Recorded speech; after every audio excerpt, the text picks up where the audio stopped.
Praise the lord. మన ప్రభువైన యేసుక్రీస్తు వారి శ్రేష్టమైన నామంలో మీ అందరికీ కూడా వందనాలు. ఈరోజు ఆ పరమ తండ్రి మనందరినీ ప్రేమించి అనుగ్రహించిన వాగ్దానము, నీకు విరోధముగా రూపింపబడిన ఏ ఆయుధమును కూడా వర్తిల్లదు. యెషయా గ్రంథము 54వ అధ్యాయం 17వ వచనం. No weapon forged against you will prevail. Isaiah chapter 54 verse 17. ఈరోజు ఆ పరమ తండ్రి మనందరినీ ప్రేమించి అనుగ్రహించిన కృపావార్తను బట్టి ధ్యానించుకుందుము. ఈనాడు సాతాను దేవుని బిడ్డలైన వారి జీవితాల్లో అనేక రకాలైనటువంటి ఆయుధాలను మనకు విరోధంగా ఉపయోగించేవాడిగా ఉన్నాడు. ఎన్నో రకాల ఆయుధాలను మన మీద విసురుతున్నాడు. ఈనాడు ఏ విషయం నిన్ను నిత్యం బాధిస్తుందో, ఏ శత్రువైతే నీ హృదయంలో నెమ్మది లేకుండా నీకు విరోధంగా అపవాది తంత్రములను విసురుతుందో, అనారోగ్యం నిన్ను నిత్యం బాధిస్తూ మానసికంగా నిన్ను కృంగదీస్తుందేమో, నీ మీదికి ఒక్కసారిగా విరోధముగా ఎన్ని లేచినా కూడా అవేవి కూడా నీ ముందు విజయం పొందజాలవు అని ప్రభు ఈరోజు మనందరికీ కూడా వాగ్దానం చేస్తున్నాడు. దేవుని నమ్మిన నా జీవితంలో నాకు ఎలాంటి కష్టాలు రాకూడదు, నాకు విరోధులు ఎవరు కూడా ఉండకూడదని ప్రార్థిస్తున్నావేమో కదా.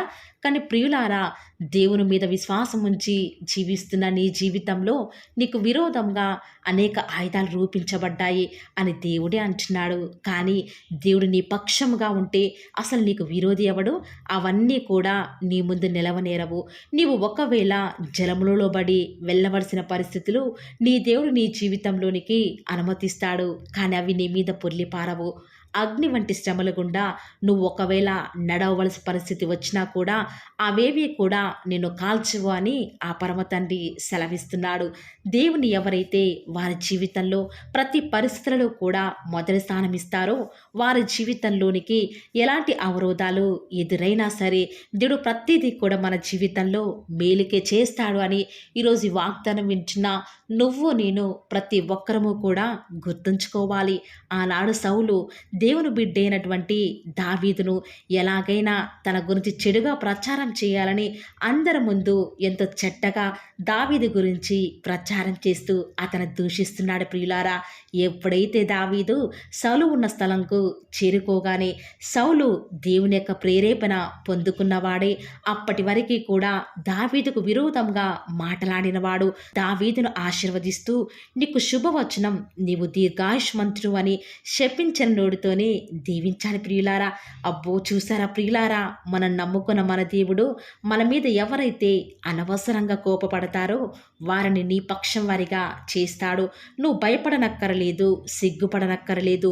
బాధించువారు నీకు దూరంగా ఉంటారు, నీకు విరోధముగా గుంపుగూడు వారందరూ కూడా నీ పక్షం వారగుదురు అని ఆ పరమ తండ్రి సెలవిస్తున్నాడు. బహుశా ఈరోజు ఈ వాక్యం వింటున్న నువ్వు అనుకోవచ్చు, నీ అత్తగారింట్లో నీకెన్నో విరోధముగా నేను నాశనం చేయాలని వారు ప్రణాళిక కలిగి ఉన్నారేమో, లేక నీ ఉద్యోగ స్థలంలో అందరూ ఒక్కటే నీ మీద లేనిపోని నిందలు మోపుతున్నారా? సంఘంలో విశ్వాసులైన వారు కుటుంబం విడిపోవడానికి నువ్వే కారణమని ఇలా రకరకాలుగా అందరూ నీకు విరోధంగా ఎన్నో రకాల ప్రణాళికలు చేయవచ్చు. కానీ దేవుడు నీ ఎడల కలిగి ఉన్న ప్రణాళికల ముందు వారి ప్రణాళికలు ఏవి కూడా నిలవ నేరవు అని ఈరోజు ఆ పరమ తండ్రి సెలవిస్తూ వస్తూ ఉన్నాడు. ఈరోజు ఈ వాక్యం వింటున్న నీ హృదయంలో ఒక సందేహం కలగవచ్చు. నా కళ్ళ ముందే నా విరోధులైన వారు, నా సొంత వారే నాకు వ్యతిరేకంగా నా మీద చెడు ప్రచారం చేస్తున్నారే, నేనే వారికి వ్యతిరేకంగా ఏమి చేయకపోతే నేను ఎలా ఈ పరిస్థితిని దాటగలను అని బహుశా నీ హృదయంలో అనుకుంటూ ఉండవచ్చు కదా. కానీ నీకు హాని చేయుటకు వచ్చేవారు ఎవరైనా సరే వారి ముందు దేవుని దాటుకొని నీ దగ్గరకు రావాలి అని నువ్వు గుర్తుంచుకో. అంతేకాదు, నీకు విరోధముగా పన్నాగాలు పన్నేవారని ఆయన ఎంత మాత్రము కూడా విడిచిపెట్టడు. ప్రియులారా, దేవుడు ఆనాడు తన బిడ్డలని ఇశ్రాయేలీయుల వారిని ఆ యొక్క ఫరో సైన్యం చుట్టూ శత్రువులంతా కూడా వారిని యొక్క నీటిలో ముంచి చంపాలని ఎన్నో పన్నాగాలు పన్నినప్పటికీ కూడా అదే నీటిలో ఇజ్రాయెల్ ప్రజలకు కీడు చేయాలనుకున్న వారందరినీ కూడా ఆ పరమ తండ్రి వారిని నీటిలో ముంచి చంపి ఇశ్రాయేలీయులకు విజయాన్ని అనుగ్రహిస్తూ వస్తూ ఉన్నాడు.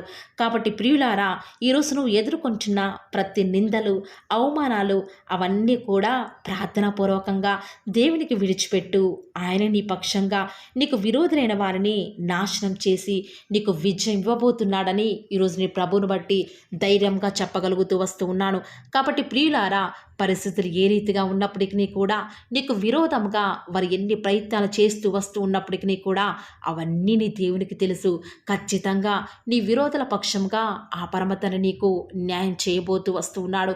ఆనాడు దావీదు మహారాజు తను రాసిన కీర్తనలు, ప్రతి కీర్తనలో కూడా తన శత్రువులు తనకు విరోధంగా ఎన్నో పన్నాగాలు పన్నుతున్నారని ప్రతి విషయం కూడా దేవునికి తెలియచెప్పేవాడు. దేవా, నా శత్రువుల విషయమై, నా విరోధుల విషయమై నాకు న్యాయం తీర్చు అని ఎంతో కన్నీటితో ప్రార్థించాడు. అదే అధ్యాయంలో తన యొక్క ప్రార్థనకు దేవుని వద్ద నుంచి సమాధానం పొందుకున్నాడు. వెంటనే అదొక అధ్యాయంలో చివరి భాగంన వెంటనే దేవుణ్ణి స్తుతిస్తూ వస్తూ ఉండేవాడు. చూసారా ప్రియులారా, దావీదు మహారాజు ఎంత చక్కటి అనుబంధం ఆ పరమతనితో కలిగి ఉంటూ వస్తూ ఉన్నాడు. నిజముగా మనం కూడా మనకు విరోధంగా ఉన్న వారి కొరకై దేవుని వద్ద ఎప్పుడైతే మొర పెడుతూ వస్తూ ఉంటామో అవేవి కూడా నీ ముందు, నీ కుటుంబం ముందు, నీ యొక్క సంఘ విశ్వాసుల ముందు నిలవనేరవు అని ప్రభువును బట్టి తెలియచెప్తున్నాను. అది ఎప్పుడు సాధ్యమంటే మన జీవితంలో దావీదు మహారాజు వలె మనం కూడా నమ్మకంతో దేవునికి ప్రార్థించాలి. నమ్మకంతో దేవుని స్తుతిస్తే దేవుడు ఖచ్చితంగా మన ప్రార్థన ఆలకించడమే కాదు, కానీ మన విరోధుల పక్షంగా మనకు వ్యతిరేకంగా పోరాడే వారి విషయంలో, అన్యాయంగా మన మీద చెడ్డ మాటలు పలికే వారి విషయంలో ఖచ్చితంగా ఈ యొక్క వాగ్దానం మన జీవితంలో నెరవేర్చుగాక. ప్రియులారా, ఈరోజు నీ విషయంలో ఎన్ని వ్యతిరేకతలు ఉన్నా, ఎంత పోరాటాలు ఉన్నప్పటికీ కూడా పర్వాలేదు, అవన్నీ నీ దేవుడు చూస్తున్నాడు. కాబట్టి తప్పక విజయం నీకే కలుగునుగాక. నమ్మిన ప్రతి ఒక్కరం ప్రార్థనలో ఏకీభవిద్దామా ప్రియులారా? ప్రార్థన. నన్ను మమ్మల్ని మిక్కిలిగా ప్రేమించిన మా ప్రియ పరలోకమందున మా తండ్రి, జీవం కలిగిన దేవా, మీ బంగారు పాదములకు లెక్కలేని స్తుతులు స్తోత్రాలు చెల్లించుకుంటూ వస్తూ ఉన్నాను. ఎంతైనా కూడా మీరు నమ్మదగిన దేవుడవుగా, సత్యసాక్షివిగా మాకు మీరే ఉన్న విధానం బట్టి వందనాలు చెల్లించుకుంటూ వస్తూ ఉన్నాను. ఎంతైనా కూడా మీరు నమ్మదగిన దేవుడవుగా, సత్యసాక్షివిగా అద్భుతాలు, ఆశ్చర్యకార్యాలను మిమ్మల్ని నమ్ముకున్న బిడ్డల పక్షముగా నేటి వరకు జరిగించుచున్న ఆత్మదేవ, మీకే స్తుతులు స్తోత్రాలు చెల్లించుకుంటూ వస్తూ ఉన్నాను. దేవా, మీరు ఎంతైనా కూడా నమ్మదగిన దేవుడవు, అద్భుతాలు, ఆశ్చర్యకార్యాలు జరిగించే దేవుడవు. అందును బట్టి వందనాలు తండ్రి. ఈరోజు ఎవరైతే ఆసక్తిగా వాగ్దానం విని ప్రార్థనలో ఏకీభవిస్తున్నారో వారి జీవితాలలో గొప్ప కార్యములను బహు ఆశ్చర్యంగా జరిగిస్తారని కూడా ప్రార్థిస్తూ వస్తూ ఉన్నాను. ఈరోజు నిజముగానే ప్రభా, మా ఆత్మీయ జీవితంలో మాకు వ్యతిరేకంగా సాతాను ఎన్నో రకాల ఆయుధాలను ఉపయోగించి మమ్మల్ని నాశనం చేయాలని రకరకాల పన్నాగాలు పన్నుతుంది. అయినప్పటికీ కూడా మాకు విరోధంగా రూపింపబడిన ఏ ఆయుధమును కూడా వర్ధిల్లదు అని సెలవిచ్చిన దేవా, వందనాలు చెల్లించుకుంటూ వస్తూ ఉన్నాను. నిజముగా మీరు మా పక్షముగా ఉంటే మాకు విరోధి ఎవడు ప్రభా? కరువులలో, ఖడ్గములలో, ఉపద్రవములలో, నిందలలో, అవమానాలలో, హేళన మాటలు పలికే సమయంలో మీరు మాకు విరోధంగా కాకుండా మా పక్షంగా ఉన్నారు. కాబట్టి ఈరోజు మాకు ఇంత జయము, ఇంత నెమ్మది ప్రభా. దయచేసి మమ్మల్ని జ్ఞాపకం చేసుకుంటూ రారా. విన్న వాగ్దానాన్ని దుష్టుడు ఎత్తుకొని పోకుండా ప్రతి ఒక్క బిడ్డ హృదయాలలో తండ్రి మీ కార్యాన్ని జరిగించండి. ఏ విషయం కొరకైతే భారం కలిగి ప్రార్థిస్తున్నారో, దేని కొరకైతే కన్నీరు కారుస్తూ వస్తూ ఉన్నారో అవన్నీ ఎరిగిన దేవుడవు కాబట్టి మీకే వందనాలు, స్తుతులు, స్తోత్రాలు చెల్లించుకుంటూ వస్తూ ఉన్నాను తండ్రి. దేవా, మీరు ఎంతైనా కూడా సహాయం చేసే దేవుడవు కాబట్టి మీకే వందనాలు చెల్లించుకుంటూ వస్తూ ఉన్నాను. ఈ దినమంతటిలో కూడా మీ యొక్క సహాయాన్ని, మీ సన్నిధానాన్ని కోరుకొనుచుండగా మీరే మా పక్షంగా ఉండండి. మా వ్యాజ్యాన్ని తీరుస్తురండి దేవా, మాకు సహాయం చేస్తురండి. ఈరోజు మీరు మమ్మల్ని ప్రేమించి మాకు pearl of the word channel ద్వారా అనుగ్రహించిన వాగ్దానం బట్టి వందనాలు చెల్లించుకుంటూ వస్తున్నాను. ప్రతిదినం కూడా నమ్మకంగా తండ్రి మీ యొక్క బిడ్డల అవసరాల నిమిత్తమై మీరని జ్ఞాపకం చేసుకొని ప్రతిదినం కూడా పౌలవ ఛానల్ ద్వారా అనుకరిస్తున్న డైలీ బ్రెడ్ని బట్టి కూడా వందనాలు చెల్లించుకుంటూ వస్తూ ఉన్నాను. మీ యొక్క అనాదికాల సంకల్పం చొప్పున నేటి వరకు కూడా ఈ యొక్క పరిచర్యను ఎంతో ఘనమైన విధానంలో మీకు మహిమకరంగా నడిపించుకుంటున్న విధానం బట్టి మిమ్మల్ని ఆరాధిస్తూ వస్తూ ఉన్నాను. దేవా, మీ ప్రియులైన బిడ్డలు ప్రతి దినం కూడా ప్రేయర్ రిక్వెస్ట్లు పెడుతూ వస్తూ ఉన్నారు.